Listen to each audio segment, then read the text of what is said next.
into positions of hopelessness and helplessness. The government gives them the drugs, builds bigger prisons, passes a 3-strike law, and then wants us to sing God Bless America. No, no, no. Not God Bless America. God damn America. That's in the Bible for killing innocent people. God damn America for treating us citizens as less than human. God damn America. Free agent on the scene. Holy shit. Ladies, or not ladies, journalists, he's single. Anders Lee is back on the market. Radio Free Anders Lee here. Folks, you joined us a couple of weeks ago, if you're a regular listener, in which we were discussing whether or not a tuxedo cat counts as black. I was concerned that it does. Jake has a tuxedo cat, and by tuxedo, we're really talking about one little tuft of white hair around the breast area, and I let it cross me once because you convinced me, oh, it's okay.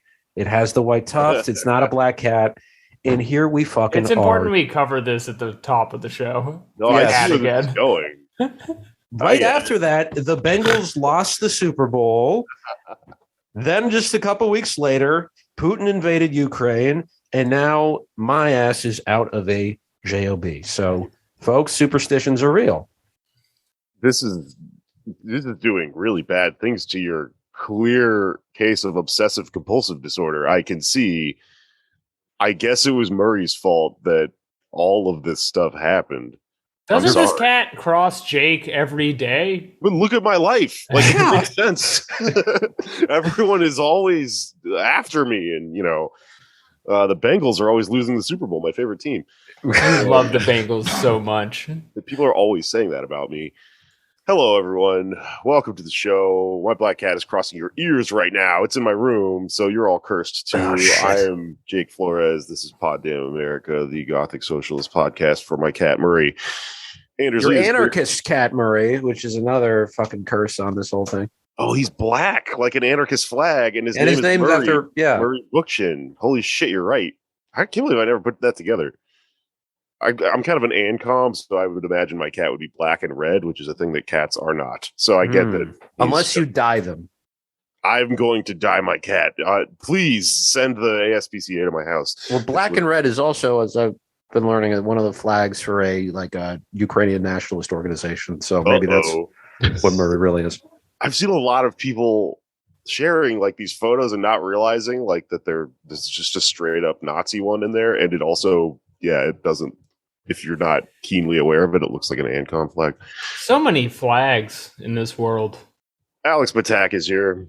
Hey, what's up, everybody? Use more colors for flags, huh? Yeah. And what about mauve? Tell PETA I'm going to dye my cat red because of internet bullshit. That'd be cool, man. I've never seen a red cat, and I bet it would be striking to look at. The cat probably wouldn't mind. Well, yeah. I don't know if you've seen Meet the Parents. He spray paints a cat to make it look like another cat, and it doesn't wind up so good for the cat or really anybody. So yeah, Meet the Parents has a lot of important political lessons in it. Yeah, that's true. Don't trust Italians. That's one. I don't actually think that you should dye your cat. I'm not going to do it. Don't come on your own hair. That's from Saving Private Mary. What the fuck is something Saving about Mary? Private Mary. Saving Private, the movie from the 90s that we all enjoyed. Remember? Something about Mary. Bam. There you go. You figured it out, man. In the 90s, movies had full ass sentences for titles. It was a crazy time. Right. Attention spans were fucking huge back then. Not like now, where they're called The Batman. The Batman is 3 hours long. I'm gonna go watch it tonight. No spoilers, please. But I am, it's the whole evening. Apparently, it's gonna take up. Yeah, spoilers. Your night is all Batman. Don't plan anything else. Let's get back to the topic at hand, though. Anders is now unemployed, except you work here. But if you're listening and you're a female journalist, Anders wants to talk to you. How's it going, man? What's life like?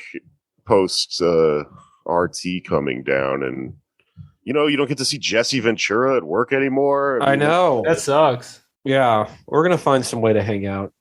Yeah, I think we talked about this on one of our bonus episodes, but one of the highlights of working at RT was having former Governor Jesse Ventura distract me in the office and just sit down next to me because I was too polite and made eye contact with him, and just talking about his time as governor at length, in which he suggested, apparently, little inside scoop here, that after Columbine, he was governor of Minnesota, and he suggested that all of the janitors in public schools should be covert Navy SEALs. They should have at least 2 Navy SEALs working as janitors, and his reasoning was these guys could shoot the wings off of a fly. Naturally, my question was why 2? And he had a good answer. He was like, people work better together in pairs. Oh, that's true. That is true. As we learned on the Navy SEALs episode where the guy came on and didn't understand our podcast, they work in buddies. They have a buddy system, so they need to be in 2s. The Navy SEALs is about friendship. What I don't understand is, okay, but like, are they getting paid as janitors and having to clean toilets and stuff? Because that seems like good point. We're putting more money into our school system. It's just going to employ Navy SEALs in our schools. It will unfortunately then lead to a whole series of murders mysteriously occurring around the country with children disappearing related to janitors.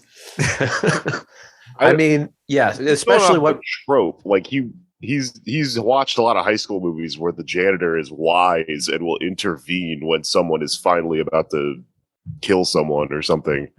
Yeah. Right? He wants all the janitors to be Scatman Crothers. I guess so, but I mean, he was a Navy SEAL technically, so I don't know. I mean, maybe you do a lot of cleaning toilets and training. He had some good ideas, I will say.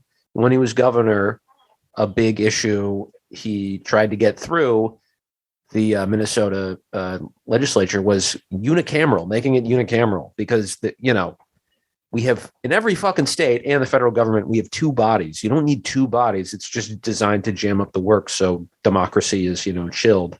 But cities have a city council. You don't have 2 city councils, like a higher and a lower city council. Makes no sense. Nebraska has a unicameral legislature.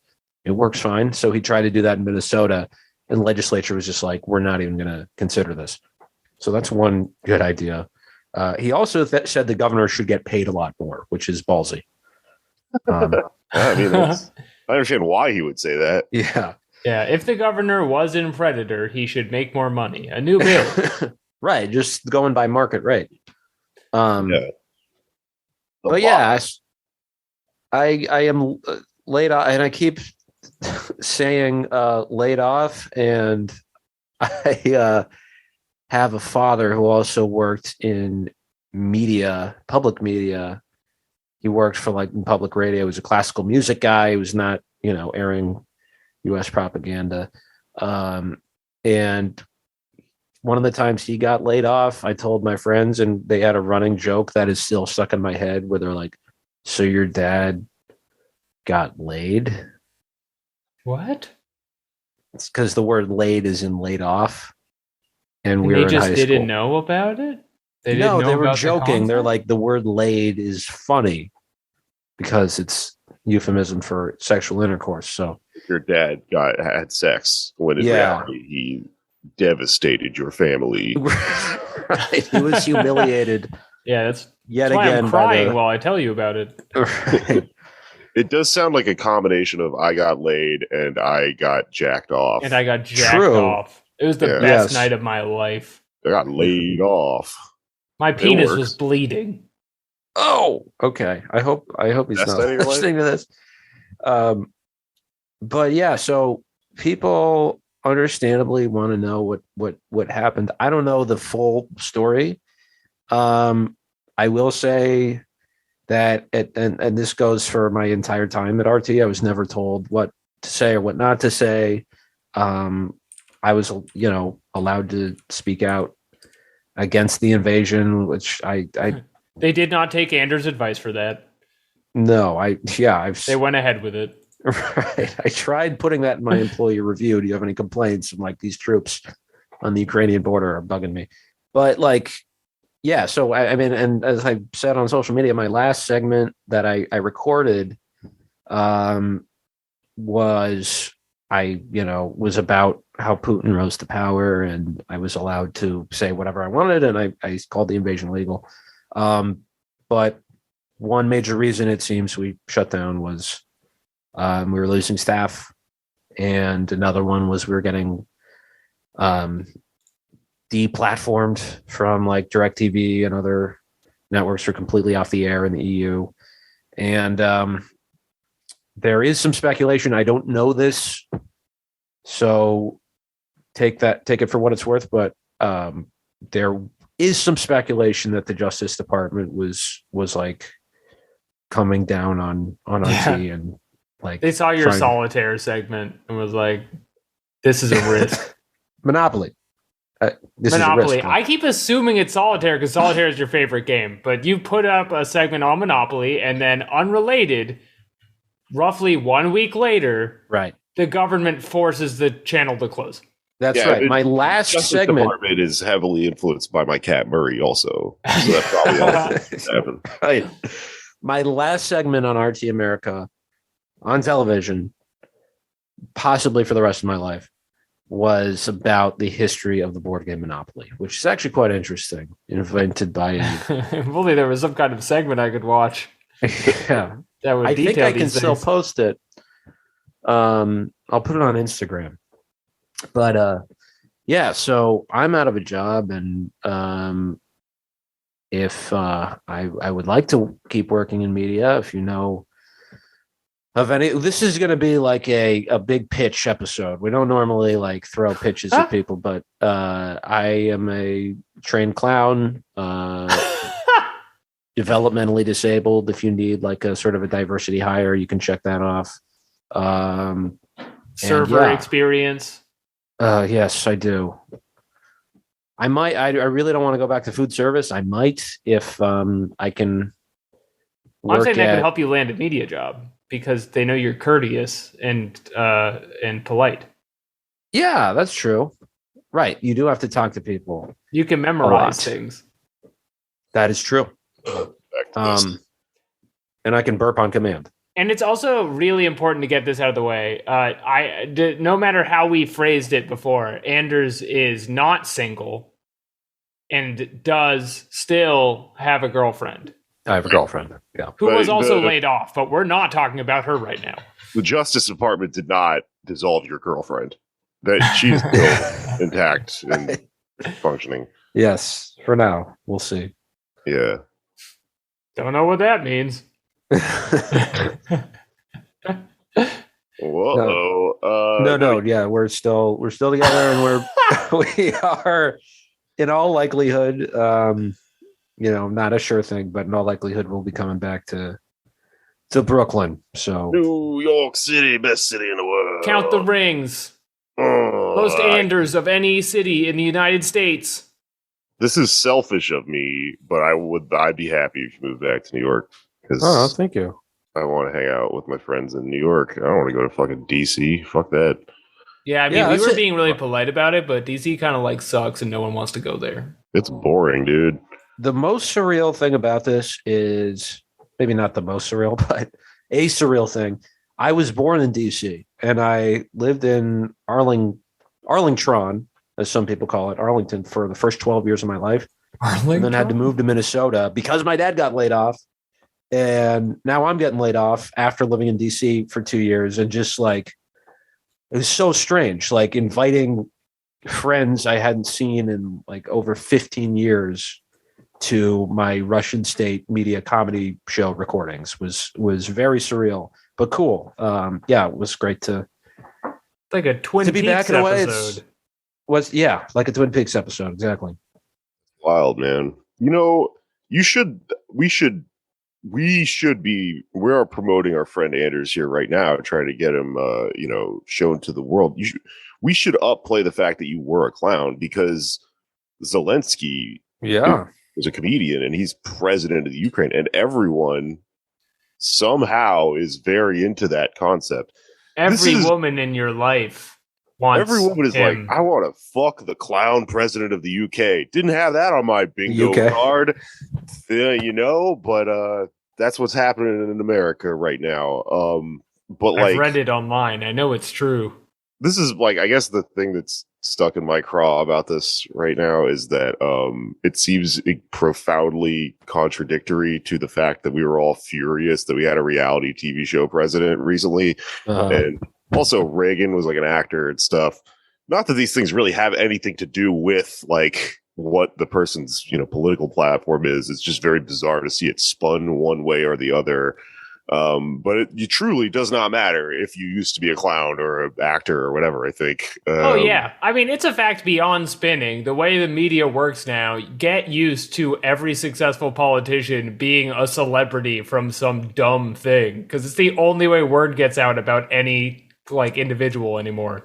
So this is how we transition Anders into politics. Yeah. How many community organizers on a national level do you know right now? I mean, we are 10 years away, unfortunately, from President Tim Dillon. So we'll just kind of try to. Why do we always get the worst of the entertainers as president? But you can run against him as the clown, intellectual, journalist, renegade podcaster, Anders Lee. Okay, and get crushed, but sure. No, you've got this, bro. You get crushed physically by Tim Dillon. If he fell on you, it would be hard. He would do that in the debates. He'd probably just right. He'd do it on purpose. Yeah. He'd try to fall on you. It's not funny. He's gonna crush you with his big body. No one would respect you after that. This is basically what Trump did to Rubio and people like that. Little Marco. But imagine if Chevy Chase playing Gerald Ford on SNL, he would, did great physical comedy. If you had a debate and there's two candidates standing at the podium, your mic is going out. Yeah, dude, sorry. Stop moving around. You pesky little rabbit. Just out Still now. out. It's gone. You pesky rabbit. This is a terrible presentation for your big media pitch. Oh, man. Your mic is just off. Maybe it's off. Did you check the button? I do want to emphasize, don't hire Anders in an IT capacity. That is not what we are here for today. He's literally a clown. You can't have clowns back there fucking with the cords and stuff. It's literally a circus when they get There he is. There he is. I'll get back. I honestly don't know what happened there. But I do. Okay. We're watching him rock back and forth on the camera. Two candidates at podia. One of them just collapses with the podium. Debate over. They're injured. It's hilarious. People want to see more of this. That person wins. I think that is a great strategy. Oh, you're saying doing pratfalls and stuff is a way to win the hearts and minds of the people. That makes sense. Like a jackass style approach, which is why when they run Tim Dillon, we need to activate Johnny Knoxville kind of on a populist platform. That would be cool. Like a president that's like Eric Andre or something. You're just ripping apart the set at all times and crashing through things. Yeah. And you're listening at home and you're thinking, Eric Andre, he tried to sell me an NFT. I'm not sure if he can be trusted politically. That's not relevant anymore. We're getting empty-brained, beautiful people from the glowing box, and we're just throwing them at the front line of our nasty cabals. That's the game now. Get on board. We just fill them with whatever ideology. It doesn't matter who they are. You just need the right hatchet men. It's all about hatchet men. Vassals. I wanted to ask you something, though, about the nature of this, shuttering of RT and the accusations that have been levied against it. A lot of people think it's a good thing because they think that at RT there's a direct line from Putin where he tells you, what you can and can't say.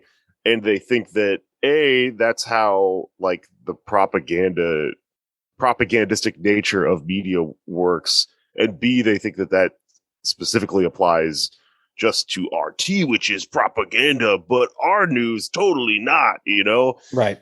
That's bullshit, right? I mean, I Yeah. would say like it sounds like at RT they didn't tell you what to say, but they still are shaped the way all news networks are shaped, which is that they filter stuff by nature of like who they hire and stuff like that in the ways that are described in like, manufacturing consent and other stuff that like Chomsky and Parenti and stuff like that have written. But what's bad about shutting RT off is that, RT is not like perfect, but it was a different form of propaganda, which is a valuable thing to have when all of the other ones are one specific type, which is American capitalist, specifically oriented propaganda. I always liked RT and would like watch like Al Jazeera and stuff like that and like watch all these different things too, not because I'm like, this one's true and this one's fake. I'm just like, they're all like this. You have to be skeptical about all of them, but you can see certain things on a place like RT that you can't see on, U.S. media and vice versa, I guess, in theory. Yeah. It's not like we're exactly surrounded by an embarrassment of democracy nows, There's not that many like publicly funded news options to deal with here. Right. And the ones that are often are pretty bad, Yeah, I think, like any network, there's a range of opinions. It was just a different range than you would see on PBS, NBC, et cetera. But you're right. It's arguably it's propaganda. Everything's propaganda. That's political. The goal really, as and this is what made the sort of Russiagate thing so absurd, because people made it about, it's just about Hillary Clinton and the Democrats. They just, Putin has ascertained or acquired Trump as an asset, and that is the beginning of an end of his interest in U.S. policy. And that turned out not to be true. But it's a pretty obvious dynamic that RT had from the beginning, which is to attempt to undermine U.S. hegemony. It was a drop in the ocean. It was not actually going to pose a serious threat to U.S. hegemony, but it was at least trying to reach Americans and say, hey, maybe things should be run a little differently as on the global stage. I happen to overlap with that perspective. I don't share the perspective of, the Russian government, right? Overall, I don't want to undermine U.S. hegemony for the same reasons. But I was allowed, and we were allowed at Redacted tonight, to inhabit that contradiction and to speak as Americans about our country, the things our country was doing around the world, and the way it was run domestically. And the things we talked about really didn't have that much to do with Russia at all. We were, in a way, just wasting the Kremlin's money. Arguably, as someone pointed this out, I think I might have said this already, but we were helping undermine Russian currency, which a lot of people want right now. So yeah, I honestly don't have regrets about anything I said on air. We were not getting network notes about what to say and what not to say. And I have heard much different things about corporate media. I've heard it's much more restrictive. I do think it's true in general that it's, there's not the smoky back room where, captains of industry are telling the networks they own exactly verbatim what the script to run is. They hire you based on your views and your politics, or your perceived lack of a political stance, which, a lot of journalists think they have, they're just objective, which is, yeah. I mean, if you consider like the kind of people going for a mainstream in front of the camera job, you're getting a very specific assortment of lizard-brained individuals who all end up with that shit, who have like thrown connections and friends into a wood chipper to get to the top so they can get their like 6 o'clock nighttime slot. And then the politics of those people, surprise, is not very civic minded. It's kind of whatever it takes to keep your career, because that's what the job is about. Yeah, I mean, systems don't they're not overt. Like, people don't even know that they're doing a panopticon when they're doing shit like that. It's it's like I've been thinking about comedy a lot lately and how I think it's very similar to like an MLM, and that like it's people like people aren't even aware that they are complicit in the nature in comedy that causes it to be shaped in a way that is like very not safe for people's well-being, and very like overall and culturally sort of Machiavellian, because because everything is oriented towards, sort of getting to like these next levels and stuff. And I've been looking at this and like thinking about how like what's really crazy about systems like this is that just people don't like know that they're doing it, because that's the power that something like that has, is that it exists as a form of realism outside of all of the possibilities that you could engage, like all the different paths you could take within, like, I don't know, this is maybe not a perfect fucking similarity, but like all things are shaped in like a realism like that. I butchered this quote last time we talked about this on our bonus, so I pulled it up because I found the meme and I wanted to like reiterate this thing. I'm reading fucking Manufacturing Consent, and he talks about this all over this or whatever. But like, there's this thing where Chomsky's interviewing someone. The guy says, "How can you know I'm self-censoring?" And Chomsky says, "I'm not saying you're self-censoring. I'm sure you believe everything you're saying. But what I'm saying is that if you believe something different, you wouldn't be sitting where you're sitting." And then the last frame in the meme is the guy's face going, "What?" Like, "Oh shit, you just blew my mind." And like, that's one way in which it's shaped completely outside of your fucking consciousness. Another way is like the fact that there's a certain amount of dissent that's allowed within within like media networks, when their when their goal is to push one narrative as the hegemonic thing. It's actually to their advantage to have a few dissenters, because then you don't look like you're authoritarian, and that you don't let people say certain things. All this stuff is stuff to keep in mind, And with this in mind, I do think it's time for a fun check-in on what the rest of U.S. media has been up to this week, because that's the other thing. It's like the idea that like when people are fucking railing on RT from like a stupid Western liberal American point of view, they're like, it's state propaganda. That presupposes that A, our corporate media is like objective, which it isn't, and also B, that our state media is like all fucking cool and objective and just about the truth, which our state media fucking does all sorts of horrible stuff. Like, for example, both NPR and what was the other one? Is it PBS?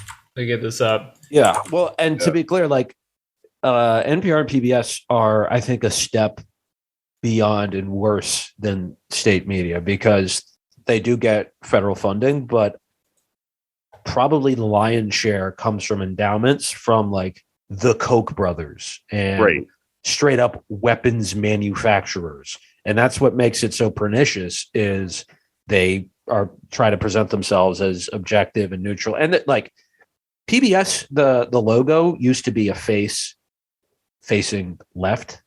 And because it gets all this scrutiny from conservatives who are like, our tax dollars are going to this, they're watching, they're turn the face constantly around on it. They turned the face around. They made it. I'm serious. God. Yeah, that's crazy. You just blew my fucking mind. We couldn't even win the face. The PBS face has left. Fucking they overcorrect. Next time you watch Big Bird and The Count, HBO blood money.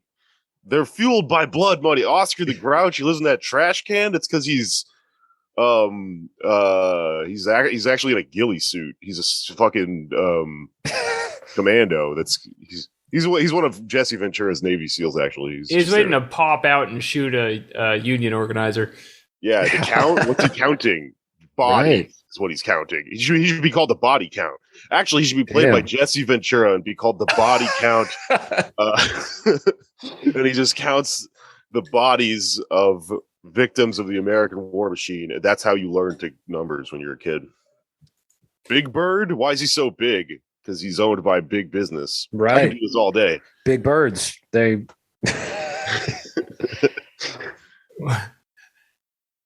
I'm not going to do this all day. They That's would. right. We can keep moving. Okay, to finish my sentence, PBS and NPR both separately have been conducting interviews with the foreign fighters going to go battle in Ukraine to drum up some more blood dripping from the mouth, American propaganda, war machine stuff. But unfortunately, due to the nature of the conflict, when you're talking to people who are inspired to go and actually physically fight in Ukraine, they both separately interviewed like organized fascists with tattoos and like Nazi patches on their bodies. That's the crazy thing. They're wearing the patches. It's like open, you know? Yeah, we interviewed Solid Snake. He only has one eye, and the other one is a swastika. We're going to see what he feels about the Russian dog. But the best part of it is in both of the interviews, there's these uncomfortable moments where the insignias come up. So I have the NPR transcript pulled up here. And the interviewer goes, so I can't help but notice the patch on your shoulder. He's talking to a guy from the Azov Battalion.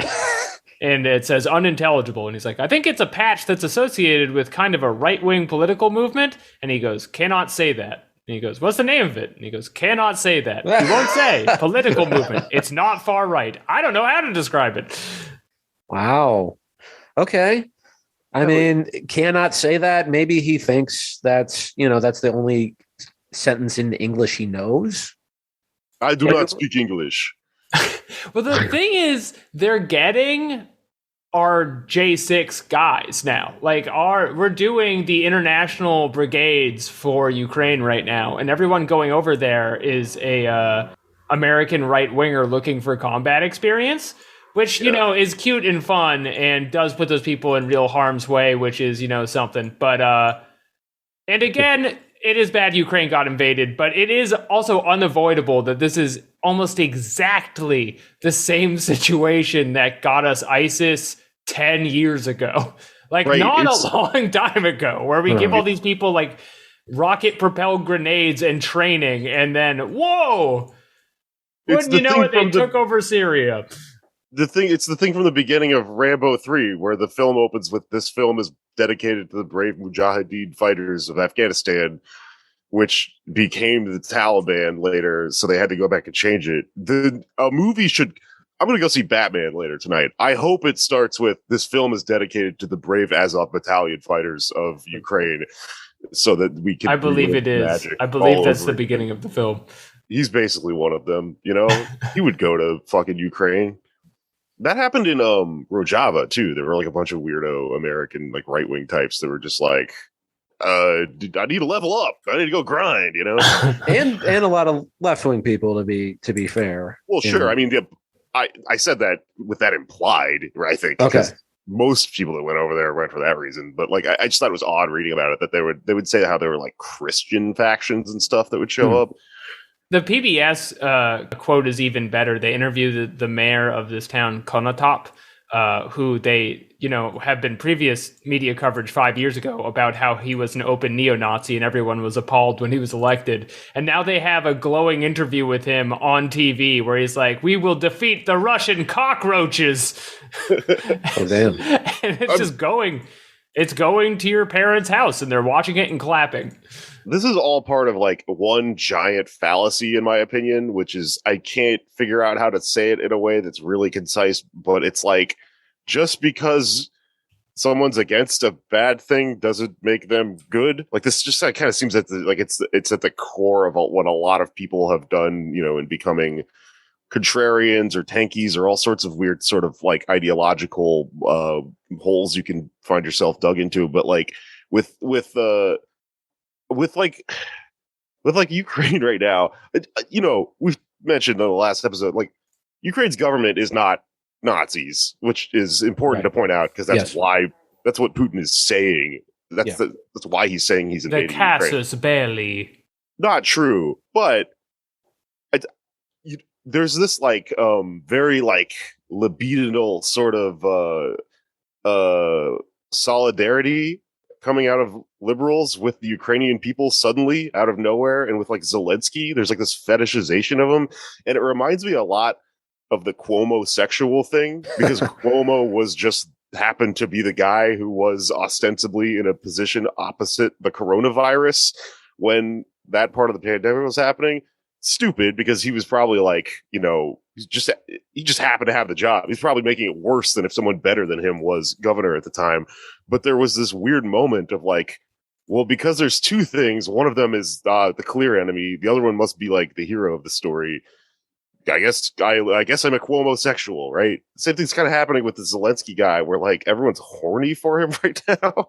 Yeah, which is very odd, because I'm pretty sure in like 6 months we're gonna find out that he is extremely racist, or that he is canceled or whatever, and everyone's gonna go, well, whoops, didn't know at the time, you know. Or that or from a more, you know, analytic, like leftist point of view, that his government is not extremely good just because he's being invaded by someone who's worse, you know? Right. I mean, there's a lot of stuff, and I believe the Panama Papers about his government financially, and I believe he turned a blind eye. Everything that's happened in Ukraine since 2014 is fucked. It doesn't matter if this guy was a funny comedian or not. It's to focus on that is an insane perspective. But I think we're missing the forest for the trees here, which is white ISIS. I wonder what that would be like. Oh, maybe they take over your town and make you forget how to dance. Oh, okay. White ISIS. Instead of cutting your head off, they cut your hair off. Why don't you get a haircut, my friend? White ISIS. We're here to clean you up. Everyone's a skinhead, yeah. It's like a little Sinead O'Connor town. That's what's gonna. Yeah. They got you on film airing on YouTube, and there's a black bag on your head, and they're just telling you all of your issues as an employee. Yeah. What else? Liberal struggle session, like where you have to admit all of your toxicities and things and microaggressions and whatnot. You gotta put mayonnaise on your gun. There you go. Folks. White ISIS. All right. The guns smell like shit, folks. Is that because a lot of like Christian nationalists will put pork grease on their bullets when they are going to fight Muslims? What do they do for Christians? They put, if it's like, you know, there's some rule with Catholics where they can't eat fish on, or they can only eat fish on Fridays or something like that. They put like beef on it. They put mayo. Is it mayo? The semen of grown adults that are over 13 years old on their bullets. I just want to jump in and say there is nothing about mayo in Catholicism. That's the one area that is not covered in the book. It did not exist until like 100 years ago. It is a harmful stereotype about it's harmful Caucasian and it's people. wrong. Eggs are not dairy. Someone finally has to say it. Chipotle mayo's great. What else do white people love? Harry Potter. That's the flag. Is, I don't know. It's like Dobby or something. Oh wait. Okay, so they film you in a cave, and there's a camera pointed at you, and then they put the Sorting Hat on your head. You did it. Very good. Oh yeah, you cut your fucking head off with the Sorting Hat on, and then when it falls to the ground, it's like Gryffindor. Hufflepuff. Oh fuck, that's good, man. Oh, I'm exhausted. I feel obligated now to mention this as a former RT employee, but yes, we mentioned Putin. I don't think really cares that much about Nazism, and there are right-wing groups on the Russian side too. So, I mean, he's doing as much left suppression in his country as they are doing here, or more so. Oh yeah, way more. I mean, yeah, it's like when we invaded Iraq to spread democracy, he is invading Ukraine to get rid of their Nazis. It's not actually what's involved with the problem at all, but when you have a big loudspeaker to the world, this is the thing you're doing. It's just nobody believes you. Yeah. And he's not in the geopolitical position America is, where no one believes you, but they keep their mouths shut anyway because they're fucking terrified you'll blow them up. Mm-hmm. What else is going on in the news this week? Anti-American propaganda is being shut down throughout the country. That's right. The Anders Lee issue was quashed. That was a big concern of the Biden administration, the Anders Lees in media. There was so I mentioned... Take him down. He's got this clown. He runs and jumps on a ball. Folks, I ain't never seen nothing like it before. That's what this campaign's all about. So there's a substitute teacher in... His girlfriend? He might have... Oh, you mean me? Yes, I do. Sorry, being Biden. There's in Arlington, which I mentioned earlier, there's a substitute teacher, John Stanton, who has been suspended because he was subbing at Swanson Middle School, which where my sister used to play soccer. I remember going there and just hours and hours of wandering around aimlessly and talking to myself while my sister played in soccer games. But anyway, this substitute teacher has also been a writer, has lived in Russia, has written for like Counterpunch before, and he told his students for the day, you should check out the other side on this Ukraine war. It's a terrible thing, but like you should check out Sputnik News. They will give you a perspective that you're not getting from most U.S. press. And he ended up getting suspended. A lot of that has to do with the fact that this is Arlington, where there's a certain it is a very populous place, and there's a diverse range of socioeconomic backgrounds, but there's a big part of it is sort of like the professional class who, really experienced a big boon after 9/11. You got a ton of people moving to DC to work as defense contractors, and that just like sprouted all these sort of industries out of that. And so those are the people who some of them are sending their students to a school like Swanson. So once they hear this, it's, oh Lord, just they're absolutely devastated that their children are hearing this at all. So this guy got suspended. And it is in Arlington, right? And as I mentioned, that has a lot to do with it, but I can definitely see this spreading to other places. Oh yeah, man. That's the page we're on right now is information that is unpleasant is propaganda officially nationwide. It's not just a generic fear like it was after 2016 now. It's a specific problem in defending innocent Ukrainians. Mm-hmm. There's like all sorts of wild stuff being censored in this way. There's where is it? The Federation of International Cats has banned Russian cats. We can't... The Russian blue, which is more of a gray, I feel. Right. First of all, which, if we're going off of my political cat framework, is a Democrat. So... Well, it could be a royalist. Like him. Fair. There's Prussian blue. You guys remember Prussian blue? No. Off topic. But they're a duo, an acoustic duo of these little girls who had like bright blue eyes and were blonde haired, and they'd play like sort of singer songwriter music in the aughts, and it was Nazi music. It was just about like the white race and stuff like that. But apparently now they have abandoned that because they started smoking weed, and they're just like chill with everybody, and they renounce their white supremacist past. That's all it is, man. You got to get everybody. You got to get some green cats in here. Exactly. Man. That's right. Prussian blue to green. Legalize it, catnip, man. Cat that's really into. You gotta. Yeah, it's fucked up that they made catnip illegal. It's illegal for cats technically because we are their government and that we control everything and only decide when they get to have catnip. I guess it's not illegal, but it's like... I've actually legalized catnip and opiates in my house, and my cats are fucked up. Yeah, man, I bet. That sounds adorable. They've never had a job in their lives. Let's talk about crazy internet stuff that's sort of like the outcome of said propaganda and stuff. The cats are outlawed. That's fucked up.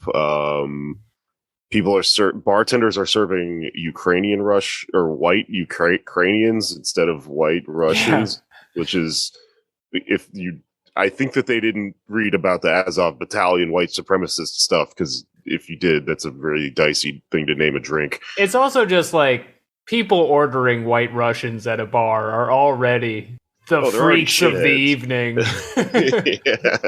You got to make sure you give them politically the right drink. So that's like rum and milk. What else is in that? It's vodka, milk, and Kahlua. Yeah, it's after I watched The Big Lebowski, I drank a lot of them as a child. Right, and that movie just kind of. Bartenders hate that movie because it created this situation where you have to keep milk around for, like, specifically exclusively for douchebags, for film aficionados. Yeah. And it also, I mean, to drink it, it's like no one wants to be drinking milk all day like that with like something as acidic as vodka. It's going to give you all sorts of diarrhea. It's crazy to have a lot of. I'll say that. Yeah. It really is like a hangover like nothing else, because your stomach is just like full in addition to being like acidic. Yeah. My bones are so strong though. Right. Skeleton is growing from it. But I've never broken a bone. Changing it to Ukrainian doesn't change any of these things, which are the real problem with white Russians, Patricia Arquette, who has since deleted this, tweeted the other day that we should that Russia shouldn't even be allowed in NATO. We should kick Russia out of NATO, is what she said. Remove Russia from NATO, our alliance. Yeah. NATO is anything you want it to be. It can be an idea. It can be a dream. Maybe someone you love is NATO. Our friend NATO Green is NATO. There you go. He can be a friend. Does he have any Russian extraction? I don't know. I'm kind of curious why he's named that. This seems almost exactly the same phenomenon as that poll that was going around of like the American public's approval for different war measures against Russia. And it was like troops fighting in Russia, negative 35 points. Drone strikes in Russia, negative 15 points. Condemnations, plus 30 points. No fly zone, which is essentially the same thing as starting a nuclear war and immediately going to war with Russia, is like plus 27 points. Everyone is like, no fly zone, I'm on board. That's something that I think if you don't understand that about it, sounds like safer than it actually is, but it's extremely not. It's a zone where you can't fly. With the way they're acting, I don't think they should be allowed to fly everywhere. That seems like something that maybe we could restrict. What's the worst that could happen?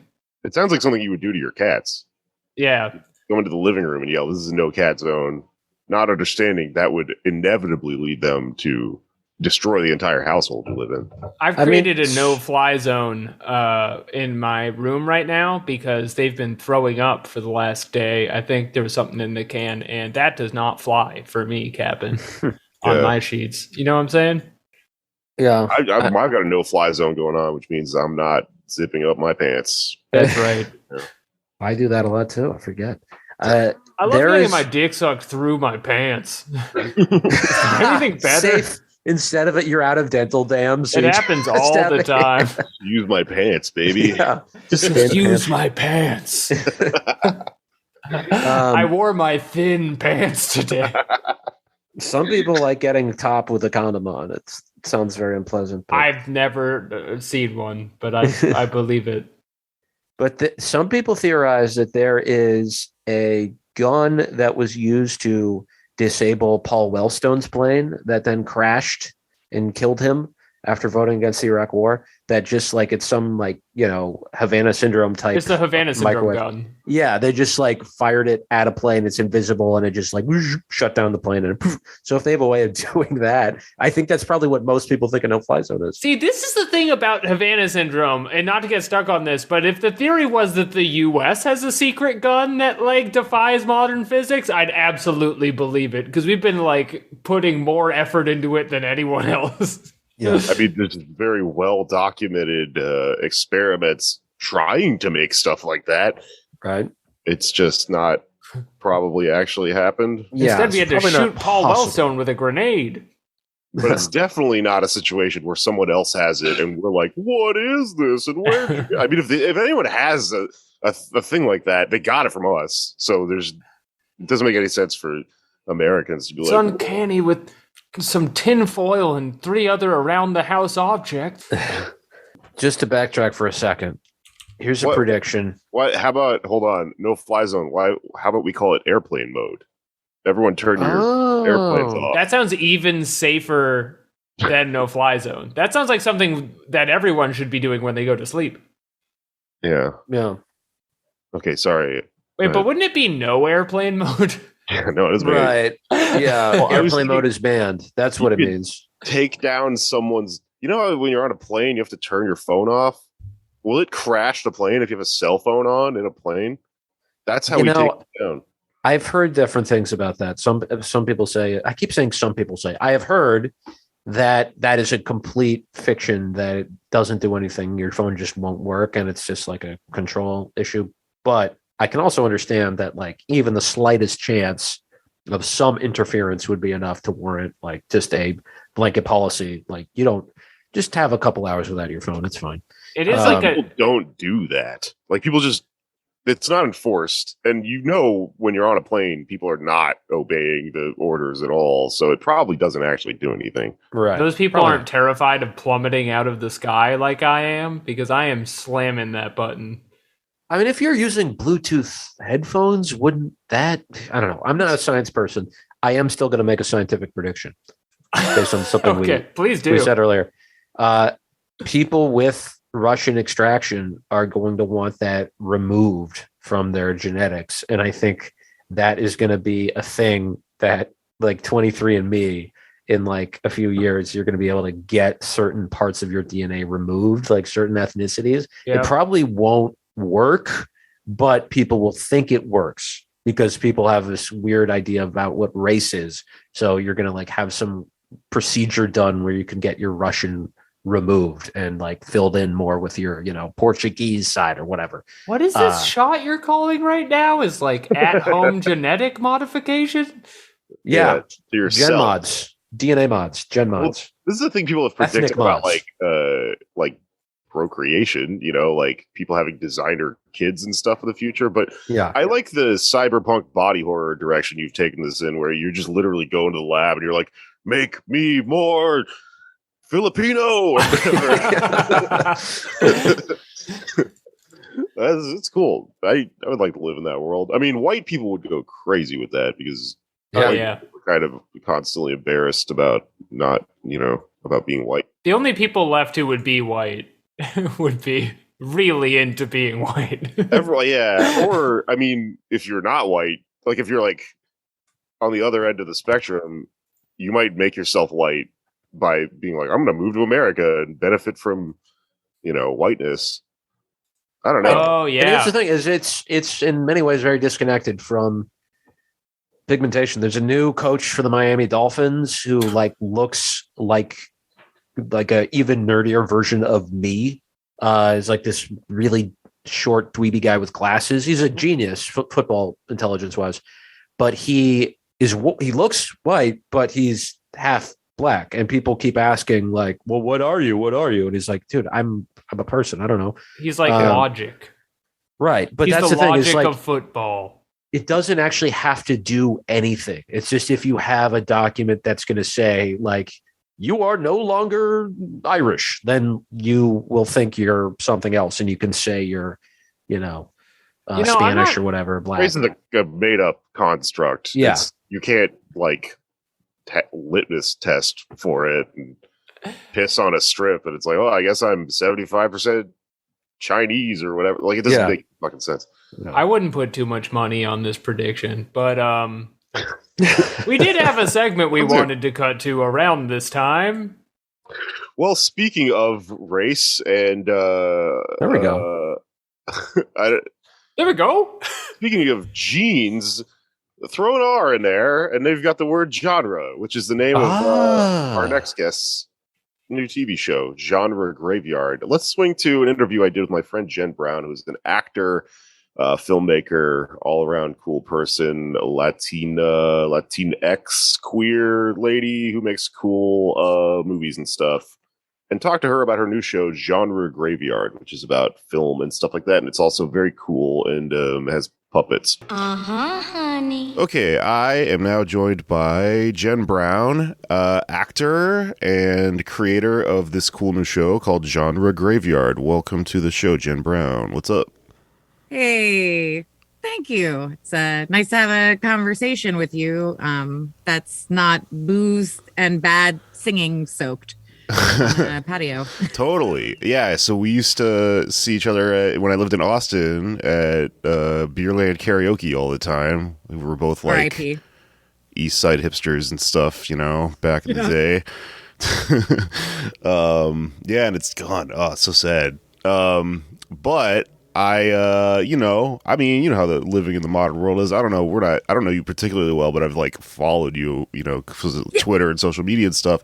And I see the stuff you're making, and I'm like, this is fucking cool, right? So, same. Yeah. It seems like we're on a similar like wavelength here. So let's get into it, because I'm pretty into the creative end of stuff, and like, this is a politics show, but I'm also really into culture and stuff like that.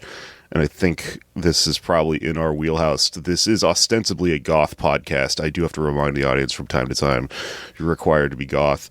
But yes. Let's talk about Genre Graveyard. What is it? So it's kind of perfect that, this is more of a political focused show, because yes, it's a genre variety talk show from like a feminist queer angle, sort of Pee-wee meets Elvira sort of deal. Totally. But being that it is feminist and queer and goth, it's also inherently political, because all of those things are inherently political. Like, you cannot be queer or, BIPOC or any of those things without actually having to veer into politicism, because totally, our existence is politicized.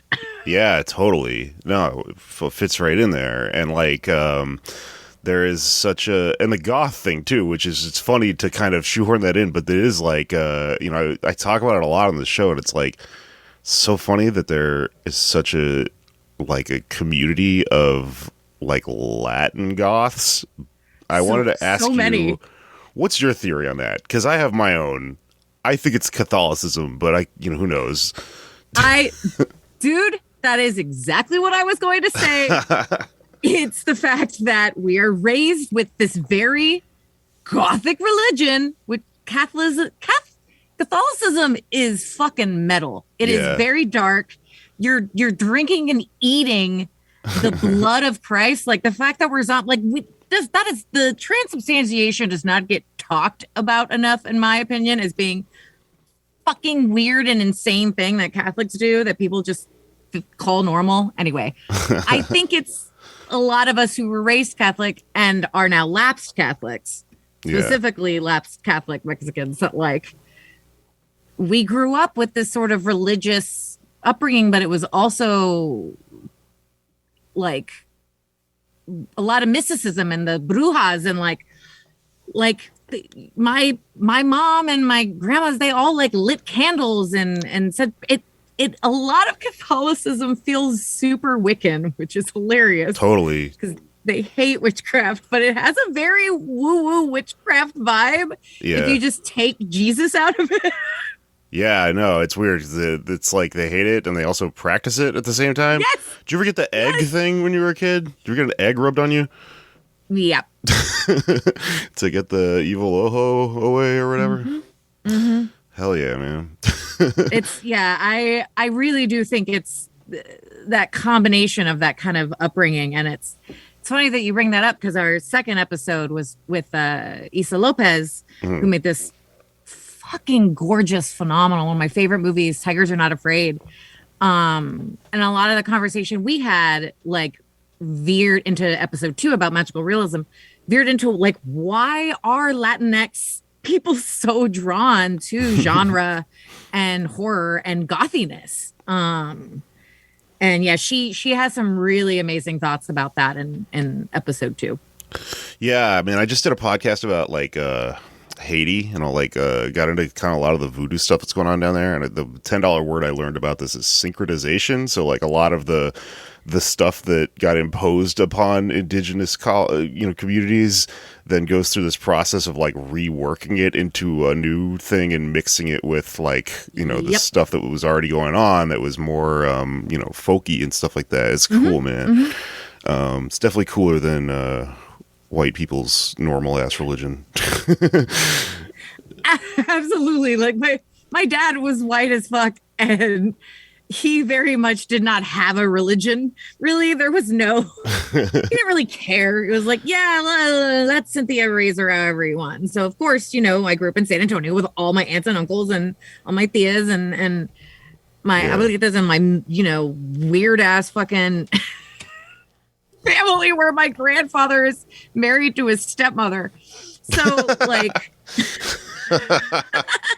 Oh man, that's another one that's like people don't realize how common that sort of weird shit is in in the Latin world. It is. I love her very much. Kuka is the best, but she also doesn't speak a word of English, which is fine. That is fine. I should definitely speak more Spanish than I do, but my family never taught it to me. Yeah, no, they did not make it a priority. Yeah. So I'm from a generation where like they didn't on purpose because they were like assimilate, and then now you have to spend the rest of your life explaining to people that you're Latin because we're Oh my God, yes. I feel like we both very uniquely feel that fucking struggle. It's much more common in Texas, I think, because I mean I travel around the country and stuff, and it's different everywhere and stuff, and I'm like always trying to explain to people like, you don't understand. There's a place called the Valley. There's like 1 million people like me down there, Yeah. I'll say my other like half Mexican friends or half Latinx friends a lot of them are from the Valley. Yeah. Totally. And they don't speak Spanish just like me.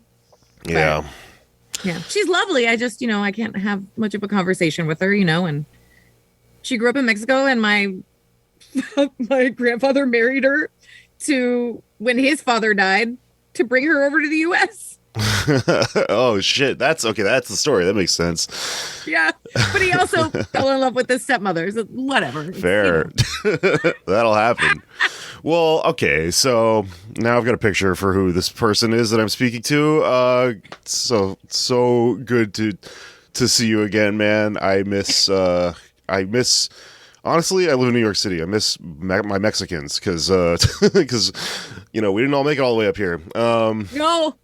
So with that, I mean, we got a limited time here, so I wanted to move into your show a little bit though, because it's cool, man. I like it. It's very campy, like you said. It's Elvira meets Pee Wee Herman, that sort of thing. Totally into it. Where'd this idea come from? What are you doing with it? What's the deal? It was the initial inspiration is from really my podcast that I had with Dawn, who's one of my best friends, and is my co-host in the show. It's also the co-host on my podcast, Women in Caskets. We did that together for years. It was like feminist horror critique. And I knew a couple people at El Rey that were in development. Mm-hmm. And unbeknownst to me, like he had been wanting to develop something with me for a while, and I just had no idea. And El Rey wanted content that could be produced remotely entirely, that basically could just be delivered to them as a complete show, and they could just air it. Yeah. Basically all they would do is final post, color correction, sound mixing essentially. And they'd give notes too and make sure that they're happy with what's going on the air, but essentially just looking for entire production teams that would do it for nothing to pitch shows. Yeah. And me and my production partner, Rafael Ruiz, we really close friends. We've written a lot of stuff together, but haven't gotten a chance to make anything together yet.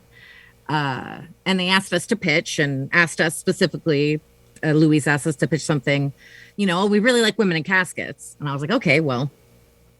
And weirdly enough, it was like a very natural progression. I was like, oh, well, if it's going to be TV, then let's make it ridiculous. And well, Dawn is an introvert and she doesn't like being on TV. We're a podcast for a reason. So let's make her a puppet.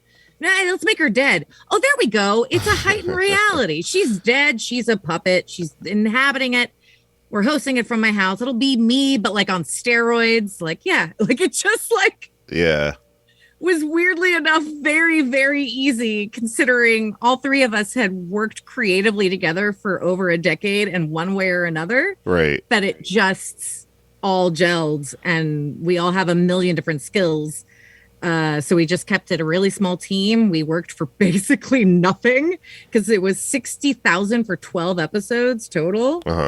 So we did each for, $5,000 an episode. And that's including all the artists that I hired. Like I paid every single artist that I hire, I paid because I wanted to get all the painters and comedians and drag artists and just weird creatives I know involved as well in the Gore Paris segments. And I was like, I am paying them. They are getting paid. I don't care how low our budget is. So it was, even with the very low budget, Ruff and I were like, well, this is going to be our show. So we'll pay what we need to, and maybe eventually we'll get paid for it. But we essentially didn't really make much for the amount of time we put into creating it. Yeah, that'll happen. Well, it's cool. I mean, you can tell that work went into it because it's very visually striking and it's very vibrant and stuff. And it's very much it makes sense the way you're describing it. It's like an organic, COVID era sort of project. Yes. And it's not perfect, but we're absurdly proud of what we did with it, especially considering the limitations. Because we shot it on a red. We pulled in so many we did everything we could to make it look way more expensive than it was. So we're very, very happy with it. I mean, honestly, the best episodes are the ones that haven't even aired because only 4 episodes aired on El Rey. El Rey went under. And so they weren't able to finish post on the rest of the planned season, but we already have it filmed. Yeah. So now we just have to raise money to fund post on the last 8. And there's some great, Maggie May. Yeah. Maggie May is the Gore Paris artist in one of the episodes in the Black Horror Experience themed episode, and she does this amazing fucking monologue. There's so much great shit in the episodes that all of our favorite. We did a musical. I wrote a musical number. All this weird shit we did was in the ones that never got to air. So we're trying to fund those so we can get those up on a streaming service. Cool, totally. Yeah, man, I know about the whole rigmarole with the production process in this business. It sucks. You can get a whole thing made and then just have the rug pulled out from under you. But I think it's cool that you got those 4 episodes out, at least though that way people can see if so that they can throw money at this and stuff and fund it to keep it or to help it get picked up somewhere else or whatever the fuck the next move is here. Agreed, exactly. I mean, we've been in talks with other companies too that are really interested in it. So we should be able to find another home pretty simply. But the fact that the 4 episodes that did air are finally available on Roku is a huge win. Because we don't get any money from that. We own it, but El Rey can do whatever they want with the 4 episodes they have. But the fact that it actually, like you said, is out there and able to watch is great. So, and it's free. People can watch it on the Roku channel or just on a browser, just on the website, Right. So it's really easy to access those 4. And there's no marketing budget or anything like that. So just trying to get the word out that the show exists I appreciate this. yeah, for sure, man. I liked it. I watched it, and for anyone, it's interested, if you're especially if you're like a film dork, you're into like film analysis and stuff. It seems like the way I would pitch this show is, it's one half, the Pee Wee Elvira thing with the puppets and everything, and then we go into discussing specific angles on storytelling. Like if I remember correctly, there's like a magical realism episode and like a gallows humor episode, and then get into sort of like queer, analysis and stuff like that. Very cool. This is the stuff that I, listen to and watch on YouTube and stuff like that all day when I'm like trying to process, art and stuff like that. I love that sort of stuff, and I think a lot of people that listen to our stuff probably do too. So figured I would throw it out there. And I guess because I got to get out of here. I got to do a spot at a bar. I got to do some fucking stand up here in a minute. Otherwise, I would hang out longer. No problem.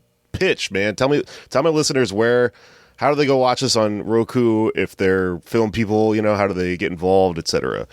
Yeah, of course. If you want to watch the 4 episodes that aired on El Rey, they are on the Roku channel. So if you have the Roku a Roku with the Roku app, all you have to do is search Genre Graveyard. Okay. If you do not have a Roku, all you have to do is get on the good old trusty internet, go to any web browser, and just go to the Roku channel web browser and search for Genre Graveyard.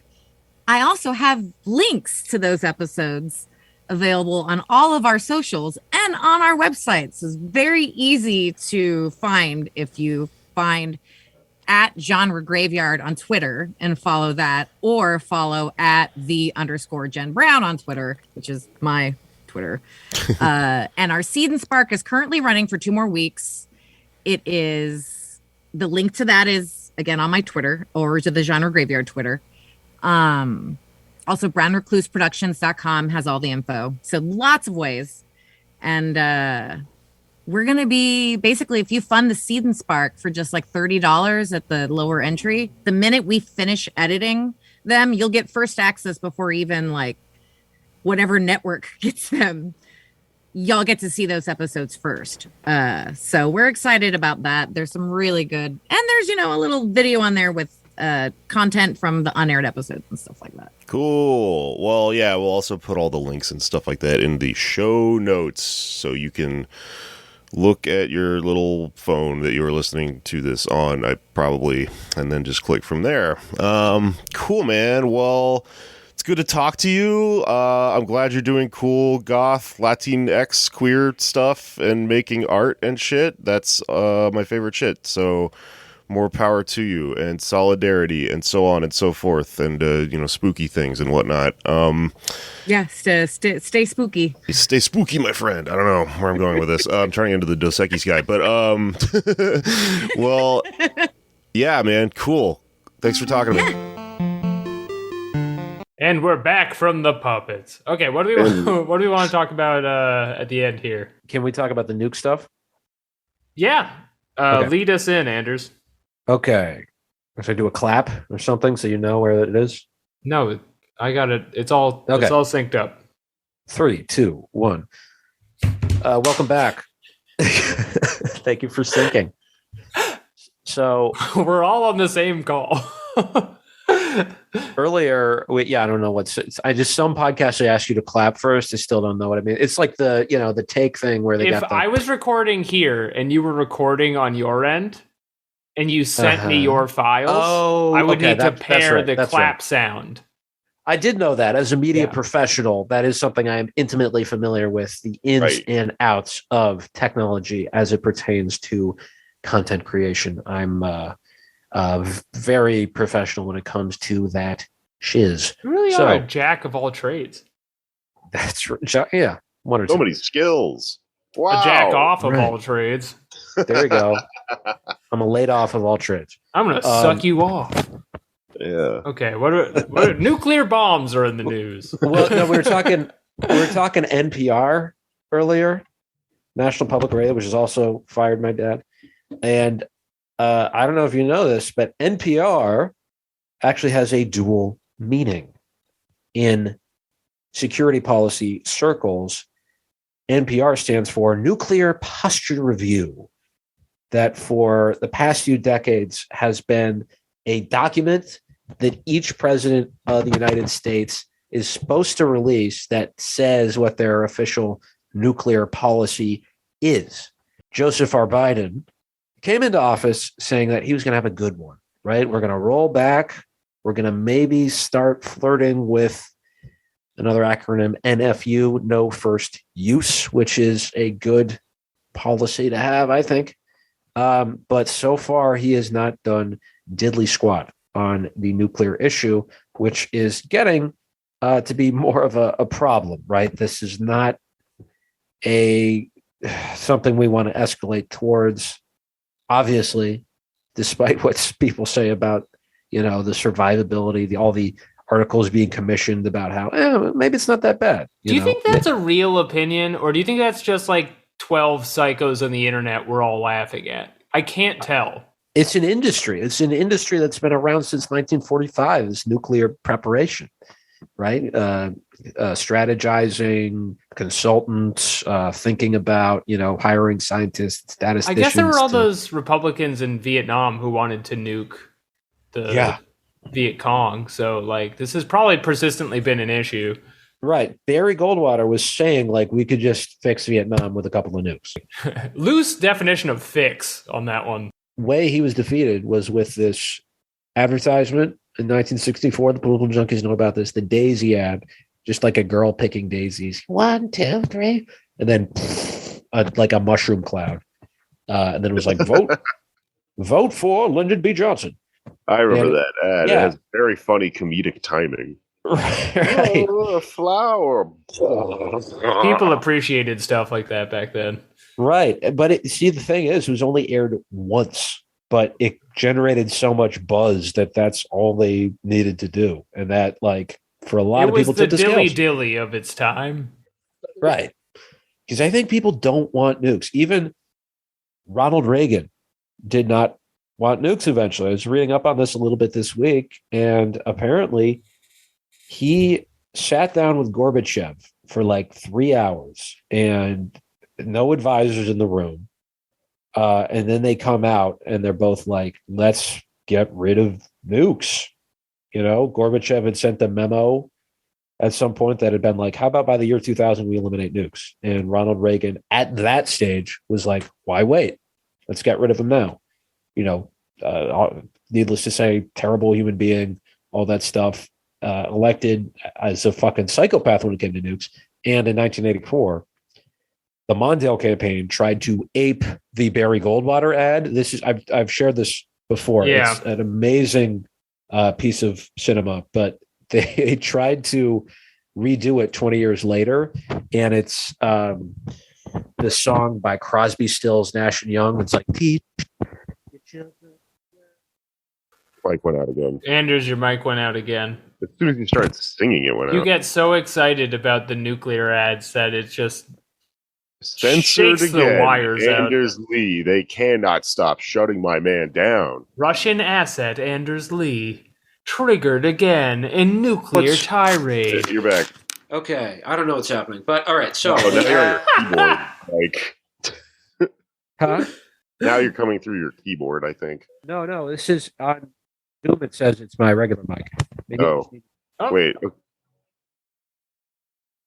Now you're cool. What the hell is happening? Okay, now you're back. You got it. It's Here, tap the top. Yeah. Oh, Huh? I think you got a wonky wire, my friend. Yeah, you probably need a new XLR cord. If you, and I imagine this has probably happened, have ever rolled over your cord with your office chair, you might have fucked up the cord. Oh shit! Yeah, I'm sure that's happened. I think we have another one somewhere. Well, you said I can hear you now. Okay. Teach your parents well. Human hell will surely go by. That is a Crosby, Stills, Nash and Young song that was put in a Walter Mondale Ferraro ad. That was just like the faces of children interspersed with nuclear explosions. That was supposed to be what was going to defeat Reagan. They were like swinging for the fences because they were losing so hard. And everyone was like, what the fuck is this? and he lost. But thankfully, Reagan watched a TV movie about how evil nukes are and changed his opinion. But the reason they did not denuclearize was not because of Reagan and Gorbachev, but their fucking advisors. The neocons in the Reagan administration were like, I don't think so, Mr. President. So they committed to like a much less ambitious goal, and they got some done. SALT treaty, that's good, but like now we really need to fucking roll back. It's an anti-intellectual discussion, right? Because you only need 12 nukes to go off for the entire planet to be ruined or something. Yeah. They're way stronger than they used to be. But yet we have thousands of them and pour a huge chunk of the budget into making them nice and shinier and bigger and more of them. But so under Trump, there was this like cruise missile that was supposed to be launched out of the sea. And he's like, let's get it. Let's get the B-83 gravity bomb, which is apparently the worst nuke in terms of, or the best nuke, depending on how you look at it. And the gravity bomb. It's a nuke you smoke out of an apple. Yeah, no, it's a bucket. It's a nuke that you're in your garage and there's like a bucket and you pull the top of a 2-liter. That's the top of the nuke, is the top of a Pepsi 2-liter or whatever. Yeah, yeah. And then so much energy comes out of it that you can see the skeleton of the person next to you as you're vaporized. It's crazy, dude. You got to try it. Yeah. But like there's all this stuff Trump, introduced. There's like this policy that's, first, like officially we can nuke somebody even if they haven't nuked first. So we don't have a no first use policy right now. And Biden kind of hinted that he's going to roll all this stuff back, and he just hasn't. And with the situation in Ukraine, it's much less likely that it's going to happen. And it's a very scary time. So if you're an American, like our options are limited, but this is an issue to watch and to, try to agitate. I will say this. I don't think I've said this on the podcast before. I've been saying this to everyone I've talked to all week. The one benefit of our geriatric political class is they are the only ones left who have the Cold War programming in them to be sufficiently afraid of nuclear bombs. Because young people seem to be ready to just fucking go for it. That's true. I would like to die. Yeah, it's like, what's the worst thing that happens? I don't have to go to work anymore. I don't get any more avocado toast. And it's like, no, all the animals and plants, no. Yeah, it's weird, man. There is part of like this where things are so bad and they've been so bad for so long that sometimes you're just like laying there in bed, especially living here in New York. And you're like, I probably wouldn't even know if it happened, Be kind of great. If it hit you directly, that's an ideal situation. New York City, best city in the world. They're going to nuke us if this stuff starts popping off, and we won't have to live through all the weird Fallout world stuff. We won't have to get killed by the mutants, the super mutants, and the ghouls. The rad roaches. Yeah. Yeah. It's really another example of New York elitism where we are the first ones turned into skeletons, and then the rest of you have to deal with like agricultural fallout and water shortages and raiders with skeletons on their vans, and we're essentially just living in the road. There's like skeletons standing around here, like eating slices of pizza, and they're grinning, and they're like, best city in the world. And they're, eating their bagels and wearing Yankees hats. New York, blown up New York sounds fucking tight. It's just like this, except everyone's a skeleton. Oh yeah, dude. Yeah. A lot of my favorite bars would improve. Yeah. The Pine Box, a coffin factory. Guess what? Everyone who works there is a skeleton now. Yeah, you can sleep in the coffins. Statue of Liberty, it's even more green now. It's glowing. I can't find it, but there is an article someone put out today or yesterday that's like, opinion, maybe nuclear war will save us from climate change. Here's another one. Teenage Mutant Ninja Turtles are real now. It's just very deformed people. Okay. Like, I'm green now. Oh shit! Yeah, they were scooping out a fatberg when the shit went off. They're the only people left, and they're like, "Oh, I could do a flip." Yeah. Whoa! I'm so deformed. Let's ride a skateboard. Yeah, they have weapons that are just fused to their hands. Yeah. Posadas. There's like 3 Posadas left. They want this to happen. Andy, our friend, my next door neighbor. He's rooting for it. Yeah. He wants to be smote. He's not talking about it, but you can see it in his eyes. Yeah. I just want to put words in his mouth. Andy from the Antifada wants nuclear holocaust, folks. Yeah. You can see it in his eyes. He's a nasty little worm, and he wants to be blown up. He thinks it'll make the aliens feel safer, and more welcome. And they'll come to visit Dolphins us. will love it when they cease to exist. Could happen. Well, that's a positive note to end on. Yep. End of the podcast. Yep. It's been real. What do we got going on this week, everybody? The podcast was a girl looking at flowers, and the plugs are the bomb fucking dropping. This is the end of the commercial. What plugs do I have to drop here and destroy everything? My show Meat Space is back at the Gutter in New York, in pre-nuke New York, regular style. New York City. Unique New York. Unique New York. You need unique Ooh. New York. The Gutter in Williamsburg / Greenpoint, depending on how you look at it. The 15th of March at 9 p.m. in the spare room is what it's called. Very Another show funny. is Why You Mad? I do it with my friend Luisa Diaz. We talk about comedy and philosophy and stuff like that. And my @ is Feral Jokes on Everything, if you don't already know. And I'm going on tour with Eve 6 all over the country in April. Get tickets if you live in a city that we're coming to, because they're selling out. We already sold out the Comet Ping Pong restaurant from the QAnon conspiracy theories. That's the end of my plugs. I got something exciting. This is a big drop. March 18th, the next paid protest, sponsoring the Housing Working Group in New York City DSA, has a very special drop-in. Unemployed clown Anders Lee will be on the lineup.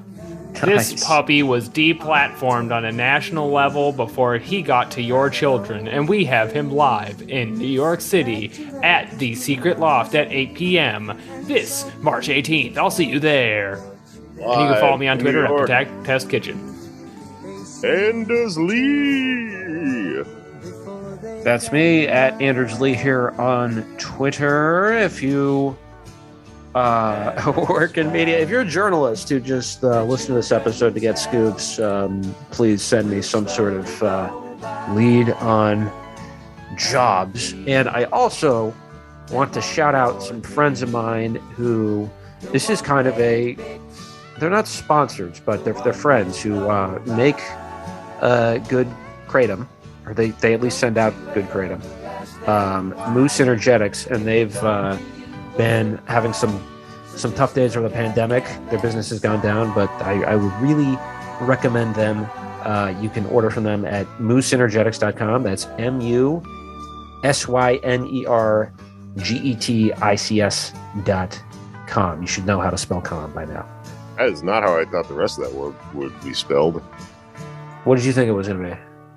MOOSENERGETICS. Right. Yeah. It's not like a cow moo. It's some sort of other kind, but It's a different moo. kind of moo. That's right. But yeah, check them out. I'm also on I was thinking Instagram at Dursley1. There's Well- one. Hire Anders Lee, everyone. Hire Anders Everyone do it. Lee. He has a girlfriend. I have a girlfriend. Good reason to hire him. It's finished. It's finished. Doop, doop, doop, doop. Where's the button? Fuck me.